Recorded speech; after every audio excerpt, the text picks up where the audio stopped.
strong, this cornerstone, this solid ground, firm through the fiercest drought and storm.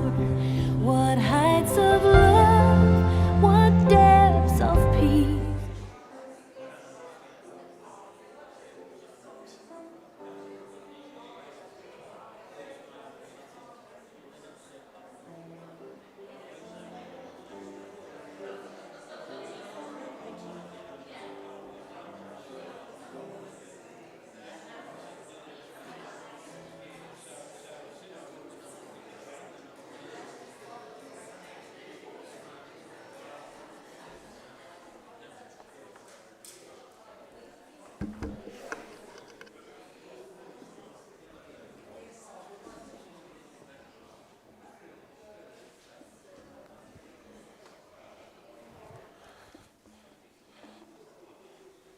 Okay, can I welcome you?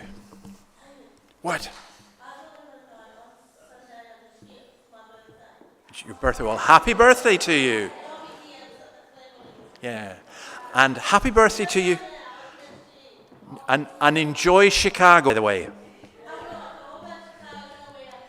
You're going to see Chicago the musical, not Chicago the city. Thank you, Mary Catherine. Right, I want to welcome you all. My name is David, and if you've not been here before, let me explain what we do. It's very straightforward. We sing a couple of things, we read from the Bible, we pray, and then I will explain some things from the Bible, and we have an opportunity for questions, Q&A, I would call it, and then we finish, and there's drinks and refreshments and so on through in the hall. Now, you are very welcome. Whatever background you come from that's so often in darkness, we need that light. So we'll stand and we shall sing Light of the World.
a seat, and Nicole is going to come and pray for us. Hi, let's pray. Dear Lord God, we come before you with humble and thankful hearts. You are great and worthy to be praised. We thank you for your unfailing love, grace, and mercy to us. You are our light and our salvation. We are sorry for the times we forget to acknowledge you. We too often put ourselves and others before you and fail to worship you in our thoughts and actions. Please forgive us. And please continue your work in us through your Holy Spirit, so that our desire is to put you first in everything. Help us to be more committed to your ways and your will, and to not conform to the patterns of the world. We thank you for providing for us every day, for our basic and complex needs. You are our strength and refuge. Your steadfast love sustains us through difficult times. Help us to cast all our anxieties onto you, who knows our every need before we even ask. We pray for those who are struggling in life, feeling anxious and burdened. We pray for those who feel alone, for those who feel no sense of hope or future. We pray for people who are battling illness or poverty. We ask that you will be revealed as the one true hope and provider. We pray for our Christian brothers and sisters around the world, living in countries where their faith brings risk of violence and persecution. Please help them to persevere and continue to follow you. Strengthen and sustain them. We thank you for bringing us together to worship and learn from your word tonight. We pray for your ongoing work in this place, and that you will help us to show your love and to point people to seeing you as King and Saviour. We pray all this in Jesus' name. Amen.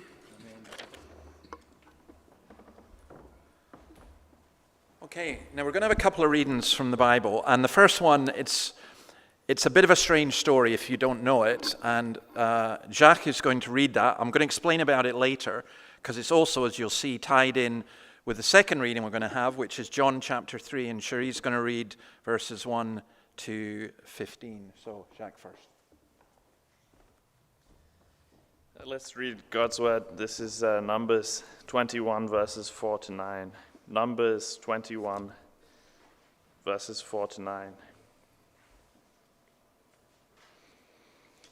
Then they set out from Mount Hor by way of the Red Sea to bypass the land of Edom. But the people became impatient because of the journey. The people spoke against God and Moses. "Why have you led us up from Egypt to die in the wilderness? There is no bread or water, and we detest this wretched food." Then the Lord sent poisonous snakes among the people, and they bit them so that many Israelites died. The people then came to Moses and said, "We have sinned by speaking against the Lord and against you. Intercede with the Lord so that he will take the snakes away from us." And Moses interceded for the people. Then the Lord said to Moses, "Make a snake image and mount it on a pole. When anyone who is bitten looks at it, he will recover." So Moses made a bronze snake and mounted it on a pole. Whenever someone was bitten and he looked at the bronze snake, he recovered. This is God's word.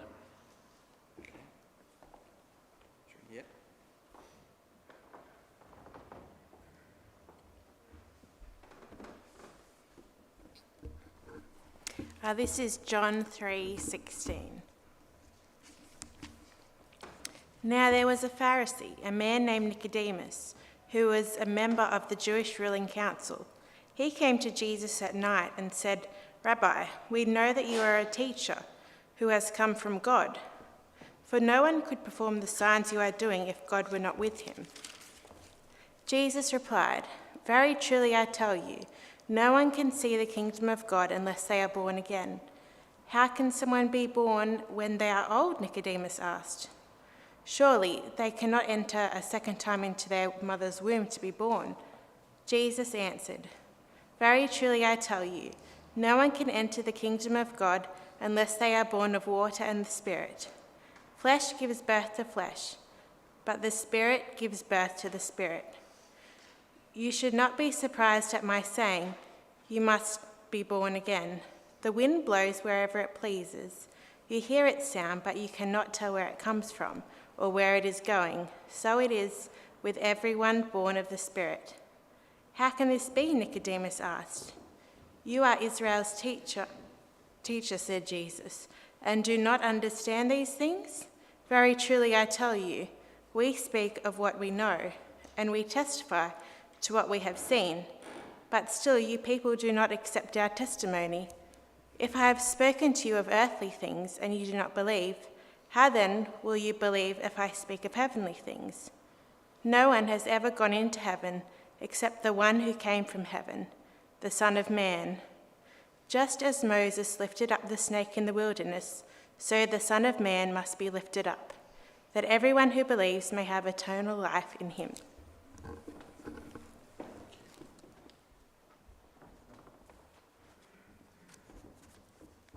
Okay, we're going to look at that in a while, but just a couple of notices. Now, I'm very, very conscious when we do this that we have different people we all have different circumstances, and sometimes people want to talk, I want to chat, and that's really great. And I would love to talk to you personally, and there are others as well. But for me, it's better if you contact me and we can arrange to meet during the week. I'm always down here at least Tuesday, Wednesday, Thursday, Friday, usually anyway. And part of the reason I say that is afterwards we have tea and coffee, but I'm usually zonked out my head by then, so you probably won't get sense from me. So if you want sense, then it would be good. I'd love to meet up, and I'm very conscious that sometimes people come and they've got further questions or things they want to talk about, and please, we're very, very happy to do that. Also, if you're a woman and you're not used to going to a Bible study and you'd like to go to a Bible study, or even if you are used but you don't have one that you go to just now, my wife Annabelle is going to be conducting one on Philippians on Fridays at 10 o'clock. Annabelle is the lady there. She better stand up. So if you want to talk to her, she's lovely, and it'll be in our house, and it's lovely, and I won't be there, so you'll be free to do whatever you want. But you would be very, very, very welcome. And then I know that people always say, well, I'm not going to church because they're always after your money. That's not true.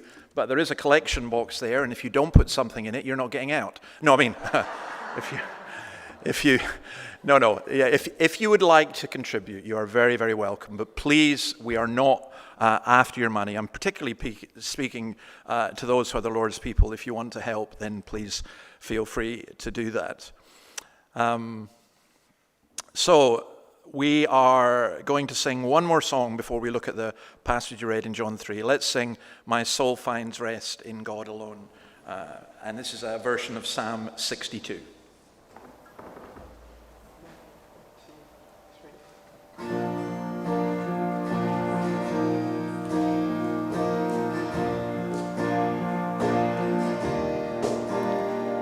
My soul finds rest in God alone, my rock and my salvation, a fortress strong against my foes, and I will not be shaken. Of lips may bless and hearts may curse, and lies like arrows pierce me. I'll fix my heart on righteousness, I'll look to him who hears me. I'll praise him, hallelujah, my delight and my reward. Everlasting, never failing, my Redeemer, my God. Find rest, my soul, in God alone, amid the world's temptations. When evil seeks to take a hold, I'll cling to my salvation.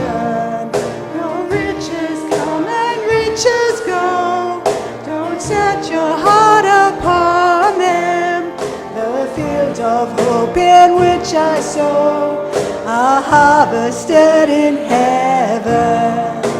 Oh, praise Him, hallelujah, my delight and my reward. Everlasting, never failing, my Redeemer, my God. I'll set my gaze on God alone and trust in Him completely. With every day pour out my soul, and He will prove His mercy. Your life is but a fleeting breath, a sight too brief to measure. My King has crossed the curse of death, and I am His forever. Oh, praise Him, hallelujah, my delight and my reward. Everlasting, never failing, my Redeemer, my God. We'll praise Him, hallelujah, my delight and my reward. Everlasting, never failing, my Redeemer, my God. Oh, praise Him, oh, praise Him, hallelujah, hallelujah. Oh, praise Him, oh, praise Him, hallelujah, hallelujah. Oh, praise Him, oh, praise Him, hallelujah, hallelujah. Oh, praise Him, hallelujah, my delight and my reward. Everlasting, never failing, my Redeemer, my God. Oh, praise Him, hallelujah, my delight and my reward. Everlasting, never failing, my Redeemer, my God.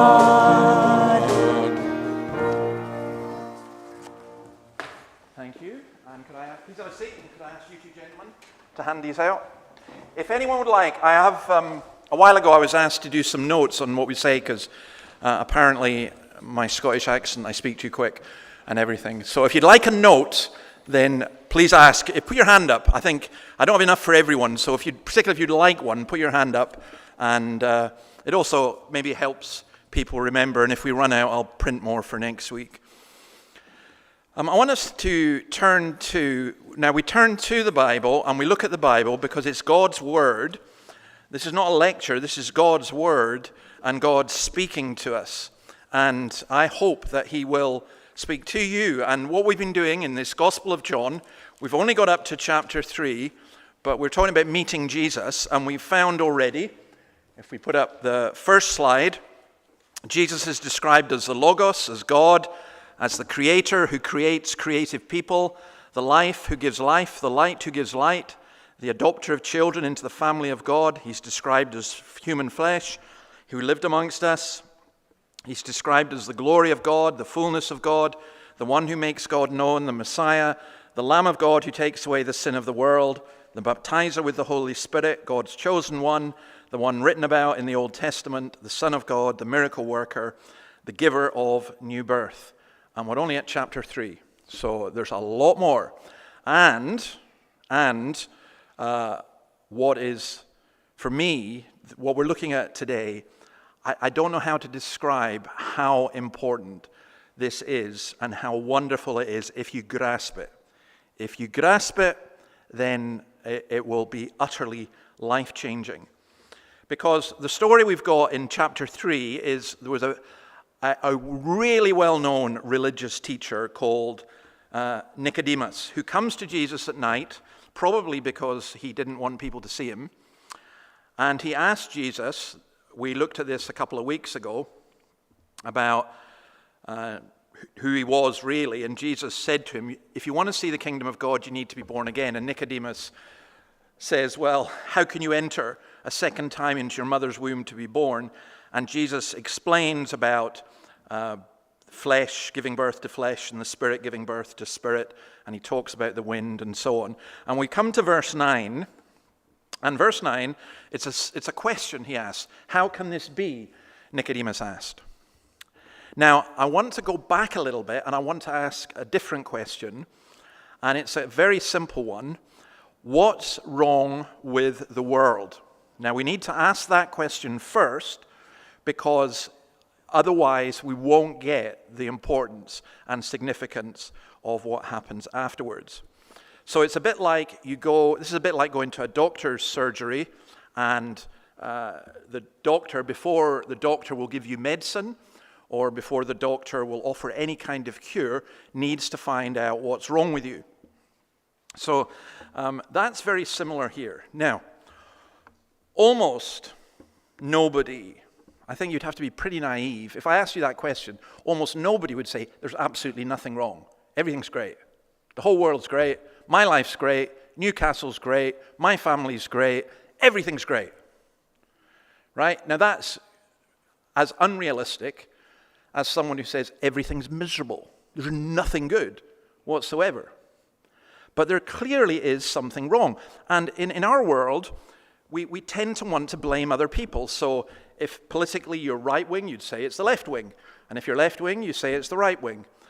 If you're married, you say it's my husband, or you say it's the other way, you say it's my wife, or it's the kids, they don't know how to behave themselves, or my parents, they just don't get it, or it's the teachers, or it's my work, or you can see lots and lots, you can blame different groups. Some will offer very simplistic solutions. Oh, if only we had more love. Where is the love? Where's it all gone? All you need is love. Well, I mentioned this morning that I was at a thing called the Lord Mayor's Breakfast, which was a breakfast.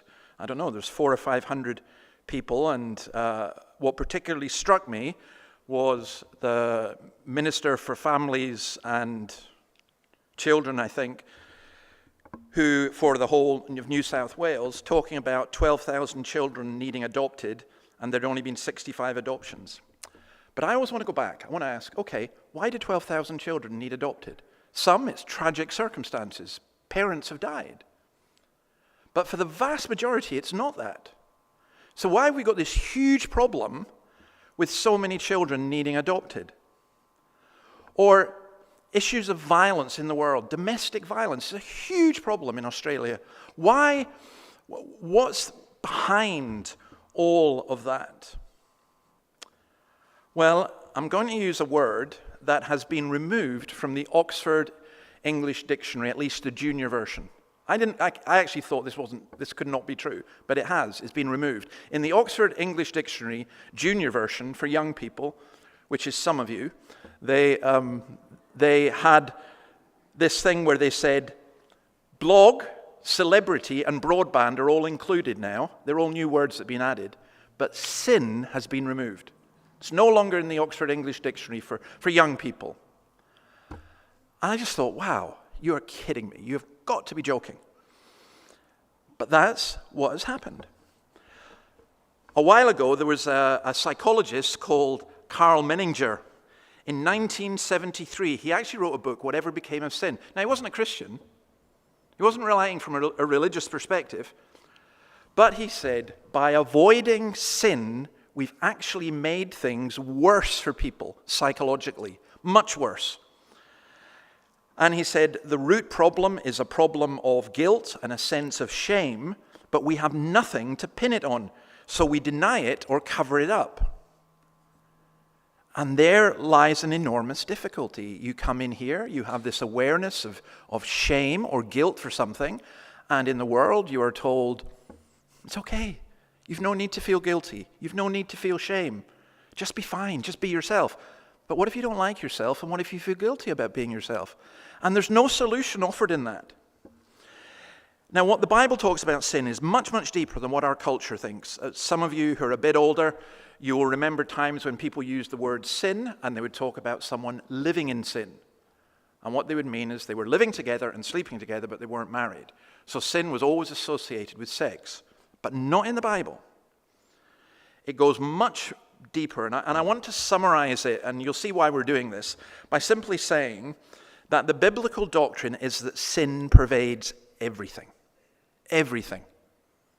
There isn't a single person here who does not sin, and there isn't a single one of you who doesn't face the consequences and effects of other people's sin as well.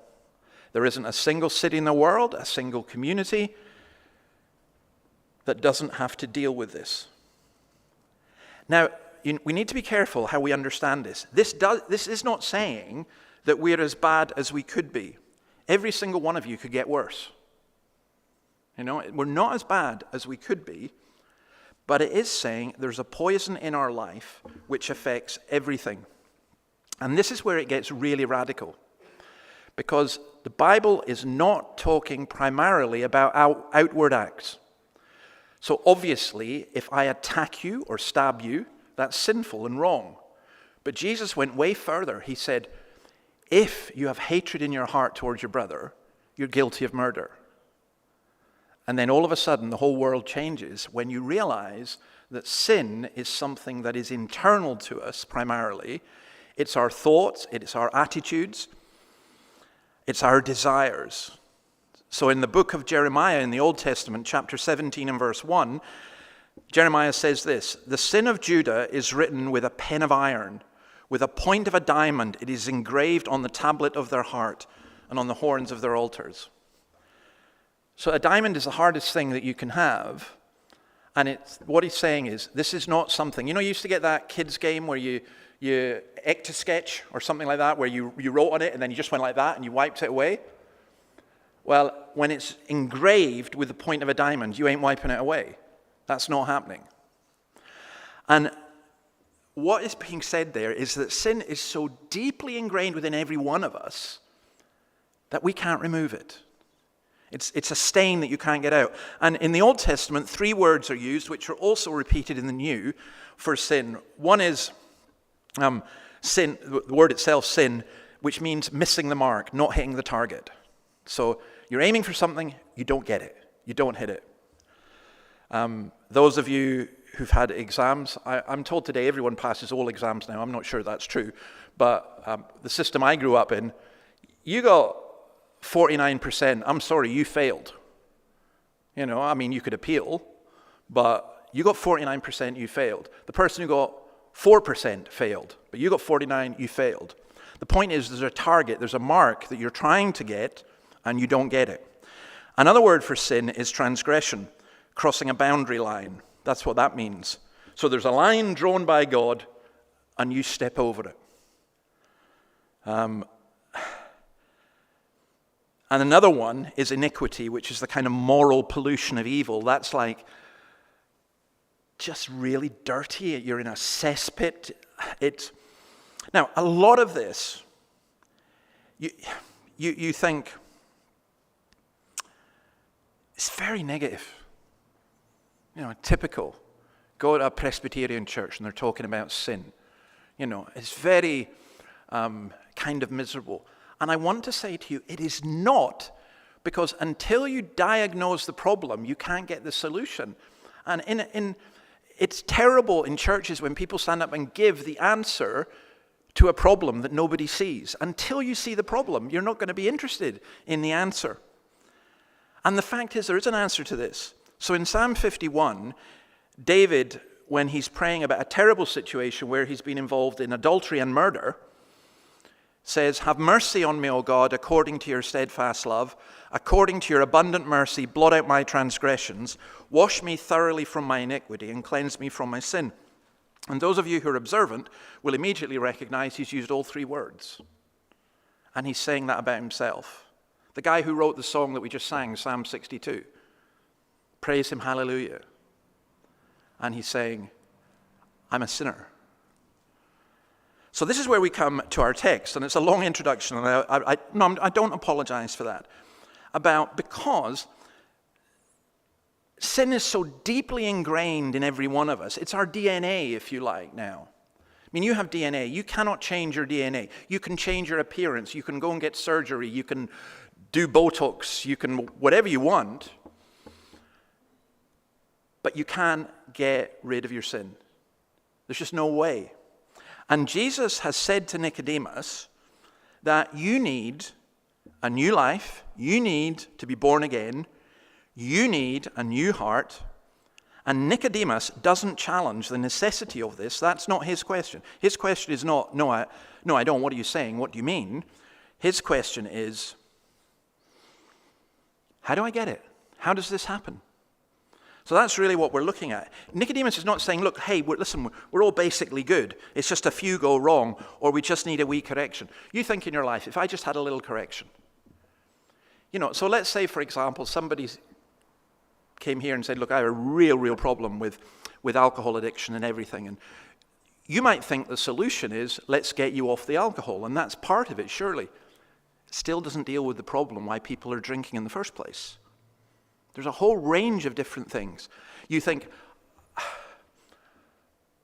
I do this, or I've said this, or I've got this, I've got a bad temper. If I just deal with that. But it just doesn't work like that. I think in our modern world, we mean so much good, but we trivialize things and treat it at such a shallow level that we don't really deal with the problem. So it's a bit like if you have cancer and the doctor gives you a sticking plaster. It's no use. It really doesn't help you. So this is where all this comes in. I think that Nicodemus recognizes the truth of, we speak of what we know and we testify to what we've seen, but still you people do not accept our testimony. I've spoken to you of earthly things and you do not believe. How then will you believe if I speak of heavenly things? Now, what Jesus is saying is, you're the teacher of Israel. You got the Bible. You've got all of this, and you don't get it. You've got all this learning, and you still don't get it. Isn't it amazing how many religious teachers there are, and how many wise people there are, and how many gurus there are, and how many educators there are, and they still don't get how to deal with sin? They just don't. The government doesn't get it. It is wonderful. Going back to the adoption thing, I honestly was impressed by the government minister, except for just this one thing. I just thought, you're not looking at the causes. And this is like going continually around and putting out fires. So you need 12,000 adoptions. You've only got 65. Why have you only got 65? And we need to have a much, much deeper look. Now, I'm talking about that at a general sense, but at a personal sense for you and for me, I have to look at my own heart and say, I know this is not right. I know I'm not right. And I know nobody can fix me. Nobody. Except this. And you'll see what the right answer is in a moment. So Nicodemus had taught people for years how to be good, how to be religious, but he just could not get this. And there's a sense in which Jesus is saying this, that the failure to believe is worse than the failure to understand. There's a big mistake that people make, and it's this: I will believe in Jesus when I understand. No, you need to know something. You need to know something of who Jesus is. But if you're waiting till you understand, man, you're in so much trouble. John Calvin said an amazing thing. He said this, that the two hardest things to know in the world, you know what they are? Yourself and God. You don't even understand yourself. We don't. We wonder, why do we feel the way we do? Why do we think the way we do? Why do we do what we do? I mean, you can have an army of psychologists and psychiatrists, and no disrespect to any of those who are here, but they're not going to fix you, right? They can help, but they're not going to fix you. Jesus has spoken of earthly things. That's what he says. By the way, that's an interesting thing, isn't it? He said, I've spoken of earthly things, but Jesus, you've just been speaking about being born again. How is that of earthly things? Because he's talking about what happens on this earth. He's actually saying you can have a new life on this earth. He's not saying wait till you get to heaven. He's saying you can have eternal life now, and we'll see more of that next week. So you have to come. This is like Jesus and Nicodemus is part 1, which you've missed. It's on YouTube. Part 2, which is now, and part 3, which is next week. But Isaiah 65 verse 17 says this, "See, I will create a new heavens and a new earth. The former things will not be remembered, nor will they come to mind." Now, this is part of the intrigue of what Jesus is doing and what he's saying, because he's saying that new heavens and that new earth begins now. It's not, they used to have that phrase.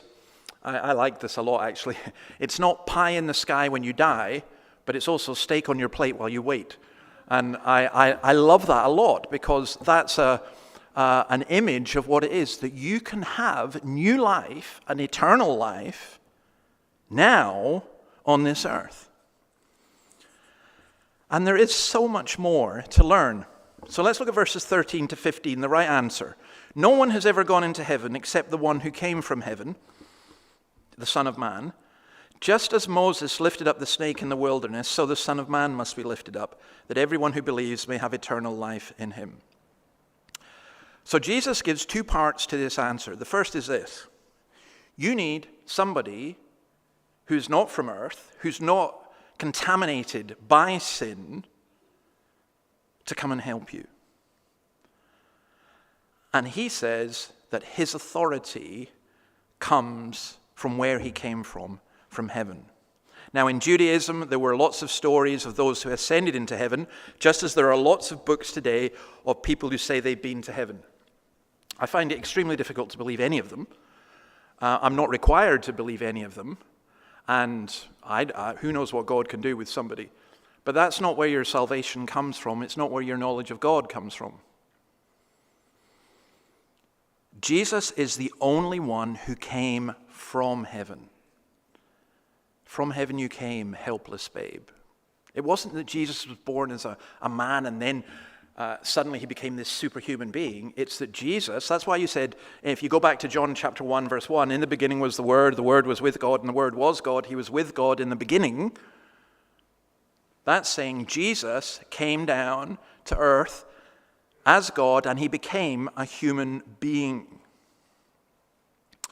And that's the first part. He is the wisdom of God. He is the revelation of heaven. He is the only one who came from heaven. But the second part is the snake, and this is such a weird story, right? If you're looking at this and thinking, you're a Christian and you're going, "Oh yeah, I know this and this is great." And I'm going, "Yeah, but can you understand how it's weird?" Because it's really weird, even for Nicodemus.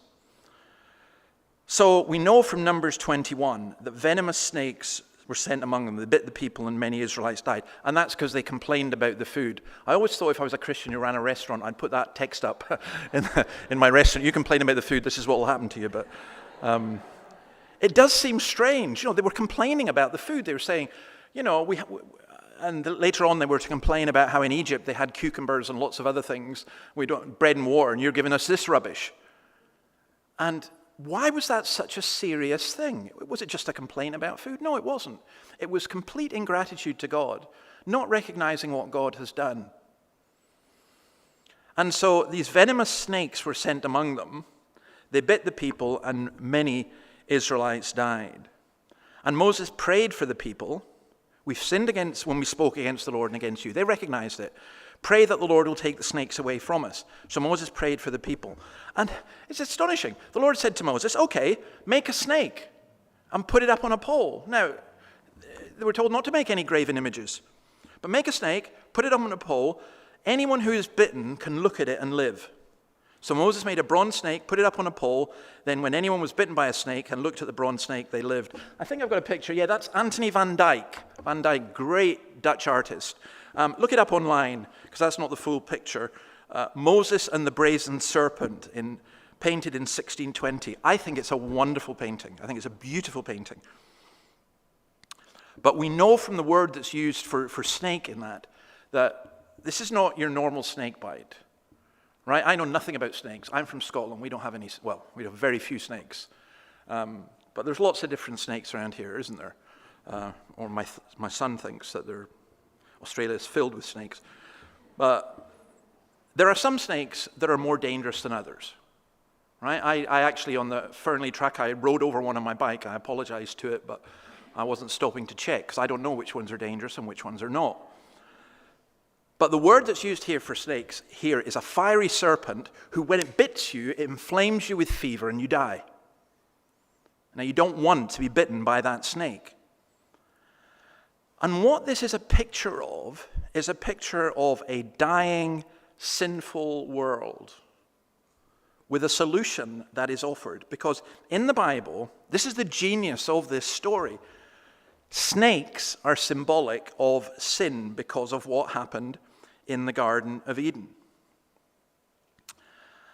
And what we are told because of that, this is Psalm 14, quoted by Paul in Romans chapter 3, there is no one who is righteous, no, not one. Not one. See, what you and I do with sin is we go, well, we're not Hitler. Or, I'm not that person who did that horrible thing. Or, I'm not that person who I really dislike. But that's not the issue. The issue is simply this, that the snake, if you like, within us is true of all of us, maybe expressed in different ways. And one of the ways I could prove that in one sense is, imagine if I was able just to point at you and say, right, I'm going to zap you, and then all of your thoughts and all of your actions in the past week are going to come up on that screen. You'd be out that door before I could click my fingers. Because you and I know this. I know this. Even when I want to do good, says Paul, evil is right there with me. You know, this is the Apostle Paul saying that. He's not saying it as a non-Christian. He's saying it as a Christian. And by the way, if you know Christians and they give this attitude of being superior and holier than thou, they're not being very Christian. They may be Christian, but they're just proving that they're Christians who are very sinful Christians. Because they think they're not sinful. They think they're better than other people. The more you come to know Jesus, the more you come to know God's standards, the more you realize, I'm the chief of sinners. That's what Paul said. So, what's this thing about the snake being lifted up? This is where it becomes almost extraordinarily beautiful. Because Jesus was the one who was lifted up. He was lifted up on the cross. So in John chapter 8 and verse 28, Jesus said, when you have lifted up the Son of Man, then you will know that I am he and that I do nothing on my own but speak just what the Father has taught me. And then in chapter 12 and verse 32, he says this, I, when I am lifted up from the earth, will draw all people to myself. The crowd spoke up, we have heard from the law that the Messiah will remain forever, so how can you say the Son of Man must be lifted up? Who is this Son of Man? What Jesus is saying is, he's going to be lifted up, like the snake, carrying sin. He's going to become sin for us. So 2 Corinthians 5:21, God made him who had no sin to be sin for us, so that in him we might become the righteousness of God. Galatians 3:13. And please, don't worry too much if you don't completely understand these verses, because they are so profound and deep. I have been studying the Bible for 40 years, and I'm still amazed at what I'm learning. And in Galatians 3:13, Christ redeemed us from the curse of the law by becoming a curse for us. For it is written, cursed is everyone who is hung on a pole. What that's saying is this. Jesus became sin and then was crucified as the ultimate sinner. But if we look to him on the cross, dying for our sin, one look, one trust, one iota of faith takes away all our sin. Just as the picture in Numbers, it seems a bit extreme, but actually it's not, because it's a glorious picture. You look at the snake, you live. Now, there were people who would go, I ain't looking at no snake. I'm not going to do that. It's a ridiculous thing. And they died because they refused to do it. And what we're being told here is that for us, Jesus takes the snake bite, if you like. Jesus takes the venom. The most amazing story I've heard since I came to Australia was of the person who got this giant spider in Sydney and then took it along to some spider research institute, and they milked it. And they milked it for all the poison. I mean, apparently it's the most deadly poisonous spider in Australia, or probably the world, or whatever, the universe. And they sucked all the spider out, all the poison out. And they did that so they could make an antidote for it. Now, this is the extraordinary thing. There's a great exchange that takes place. We have this sinful nature. All of us cannot help sinning. Jesus takes our human nature, comes into the world as a perfect human being, born of the Virgin Mary. Nothing. He never commits any sin. He never has a bad thought. He's the only perfect human being. And he doesn't do what lots of religious people who say they're Christians say. Jesus says, oh, I lived a really good life, now you copy me. He doesn't do that. What he does is this. He comes and he takes our sin and he dies for it. He suffers for it. He takes all the poison out of our lives. He just takes it all. How do you get that?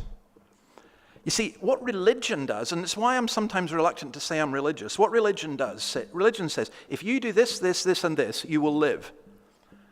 And what Christ says is, no, this is in way too deep. You can't deal with this with religion. You can't deal with this by trying to be good. You can't. But I'm going to deal with it for you, and all you have to do is look to me. And it's too good to be true. And it is too good to be true.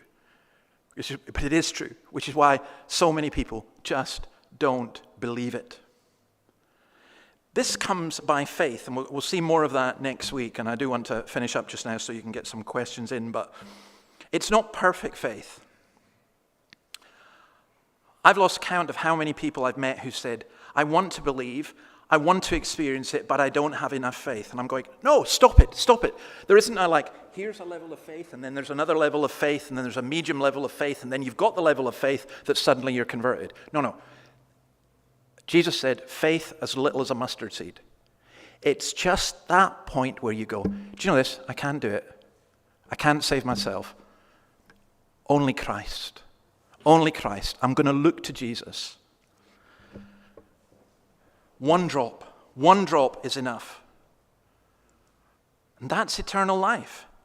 To believe and trust in Jesus. Now, there's an interesting thing about sorry, I said I was just about to finish. I'm not. Because this was, I forgot all about this, or I didn't know it, and I'm supposed to know the Bible. 2 Kings 18, verse 4, the bronze snake, they kept the bronze snake, the people of Israel, and they took it back to Jerusalem, and they put it in the temple. In the 3rd year of Hoshea, son of Eli, king of Israel, Hezekiah, son of Ahaz, king of Judah, began to reign. He was 25 years old when he became king, and he reigned in Jerusalem for 29 years. His mother's name was Abiah, daughter of Zechariah. He did what was right in the eyes of the Lord, just as his father David had done. He removed the high places, smashed the sacred stones, and cut down the Asherah poles. In other words, all the false religions, just out, gone. He broke into pieces the bronze snake Moses had made. If you're a Christian, did you know that? The bronze snake was snapped and broken into pieces. For up to that time, the Israelites had been burning incense to it. It was called Nehushtan. The bronze snake was called Nehushtan, and of course, people worshipped it. That's what burning incense to it means. Said, no, the snake was a picture. If you can't see these stained glass windows now, but if you started worshipping them, I'd break them. Even if the insurance struggled with that idea. Because it would be wrong, it would be false, it would be terrible. Because what we are told in John 5:26, the Son has life in himself, that he himself is the resurrection and the life, and that those who believe have life in him. And that's it. How do you become a Christian? You can do a course if you want. It won't make you a Christian. You can come to church for 50 years. It won't make you a Christian. You can decide you're going to keep the 10 Commandments and excuse yourself when you don't, and it won't make you a Christian. You can give all you have to the poor, and it won't make you a Christian. You can pray 24/7, and it won't make you a Christian. You can get up in the morning and say, that's it, I am determined never to sin again. And it won't make you a Christian. What makes you a Christian is simply this. You realize you can't save yourself, and you just go, I want one look at Christ. And if you see Christ, one grasp, one look cleanses you from all your sin. Now you may say that's too simple, it's ridiculous. What does that look mean? The look means that you are repenting because you're sorry for your sin and you're desperate. And the look means you are having faith because you know he's the only one. It's not perfect faith and it's not perfect repentance, but it's enough. We sing a song sometimes, my hope is built on nothing less than Jesus' blood and righteousness. I dare not trust the sweetest frame, in other words, how I feel, but wholly lean on Jesus' name. On Christ, the solid rock I stand. All other ground is sinking sand. You got that, you're a Christian. You don't have that, you're not. It's as simple as that. And I would say to anybody, if you came in here and you never heard any of this before, and you say, I want to be a Christian, I just say to you, you can. When we pray at the end, look to Jesus, and you will be saved. Turn to me, look to me, all you ends of the earth, says God, and you will be saved. Okay, in fact, I will pray, and then we'll do a couple of questions. Lord, we thank you for this beautiful picture. In one sense, a weird one. In one sense, an ugly one. In one sense, a horrific one. And yet the most extraordinary one. Because there isn't a sin that any person has committed here that cannot be forgiven when we look to you. Because you've paid it all. You've taken it all. Lord, help us to look and live. In your name, amen. Now, there's a thing for someone always sends me in a text. I know who you are, so and there's a couple of questions, and I want to deal with those. And if you want to ask any question from the thing, as I say, I'll deal with this fairly superficially. I don't want to keep you here all night, but am I a Christian because I believe, or do I believe because I am a Christian? Oh, you don't believe because you are a Christian. A Christian, there's a sense in which you could say that both of those things were true. What I would say is absolutely this: a Christian is someone who follows Christ, and you only follow Christ if you believe in him. Now, why you believe may be very different. I would say the very simple reason why most people believe is they see something of Jesus and they understand about themselves, and you just say, that's it. I mean, for me, it certainly wasn't a complete understanding. It was just simply, I got nobody else. And I'm going to trust him. And I would say that over 40 years, he's never let me down. I've let him down many times. So, again, you see, we get part of this problem. People say, if only I believe, if only I believe. And I'm saying, no, if only you see Christ. If only you see Christ, then trust him. He's worth trusting. So, another one is, isn't all this talk of sin a bit negative? Well, yeah, no. I'm reading a book just now. I just started it. And I started it this morning. It's like 900 pages on the doctrine of sin. Okay, it's probably not a lightweight book. I know it's not a lightweight book. It's actually very heavy in many senses. And I probably wouldn't hand it out to, if you're a non-Christian, I wouldn't say, here, have this. But I tell you this, I find it more thrilling than a John Grisham novel. I honestly, I'm just going, that explains it, that explains it, that explains it. And I would just simply say, no, it's not negative to be able to understand. And it's not negative and I'll tell you, the main reason it's not negative is this. Once you understand about sin, you see the beauty of Christ even more. And I think the Bible's pretty well rubbish if you don't grasp sin, because you don't have any need. Well, you don't have any need for... If you're not a sinner, why would you need someone who... If you don't think you've been poisoned, why do you need the antidote? If you're not sick, why would you go to the doctor? But you've got to see. Twitter or X, whatever it's called now, I'm on it, and I'm appalled at the trivialization of humanity, where the conflict in Gaza can be reduced to two sides when it's not. It's incredibly complex and difficult and hard and ugly. And how can human beings do horrible things? Well, they can, and you can, and I can. And so I think For me, it's not negative, it's reality. And because we're not just coming and saying, oh, you're all a bunch of miserable sinners, you're all doomed. We're actually saying, we're all miserable sinners, every single one of us, and we can all be saved. That's the beauty of it. Oh, wow. Okay, this one. I think I'll stop. No. Is there a difference between desire, temptation, and actually doing something? Whew, that's heavy.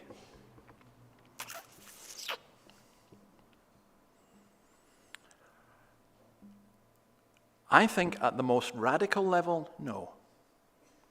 I think, and where I'm taking that from is Jesus.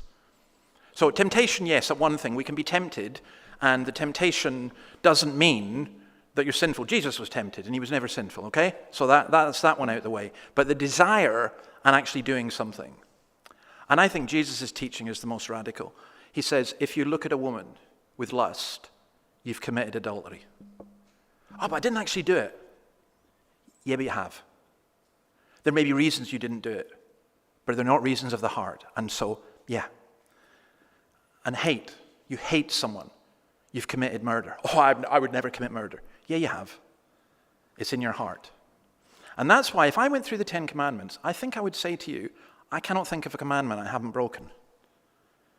Because it's about your heart and where you're at. I mean, have you never looked at someone and said, oh, I just wish I could strangle them, and it's not even just in a moment of temper? You know, have you never had a jealousy?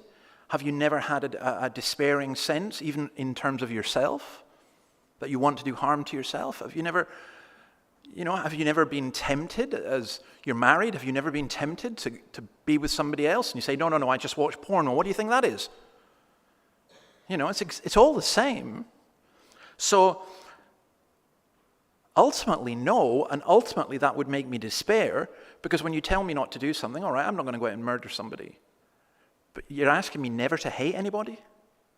I can't, I'm not sure I could say that. And the last one, and with this one I'll finish, and just check if there's any others. Why can't God just forgive sin? That's the famous statement from Rousseau, said that God will forgive me because, he said it in French obviously, and we all speak French, c'est son métier, that's his job. God will forgive me because that's what God does. No. Don't you understand? We are human beings made in the image of God. We have responsibility for what we do and where we're at. And God doesn't just say to us, yeah, you go out and do what you want and I'll just forgive you, because that would create hell on earth. That would give complete freelance to the murderers and the rapists and the abusers and everything. Yeah, God's going to forgive me because that's his job. No. God forgives people who want to be forgiven. God forgives people who repent. God forgives people who come to him. God forgives people who realize they can't do it. God forgives people who look to Christ on the cross. Let's finish by singing about that a bit. It's a song called Jerusalem, and it is about Jesus going to the cross for us. So we'll sing that and stand to sing, and please remain standing, and I'll just ask a short prayer at the end.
can hardly believe that anyone would die for us, even those who love us the most. But you, the pure, the perfect one, the one who formed us, the dust of the earth that killed you, and yet you did it for us. And so we come to you. You have been lifted up, and we look to you, and we ask that you would forgive us for our sin. Create in us a clean heart, O God. Renew a right spirit in us, for we ask it in your name. Amen. Amen. Right, folks, there's refreshments through in the hall. If you want to go to the Friday Bible study, speak to Annabelle. If you've got any comments or questions, speak to me, and feel free to email or message.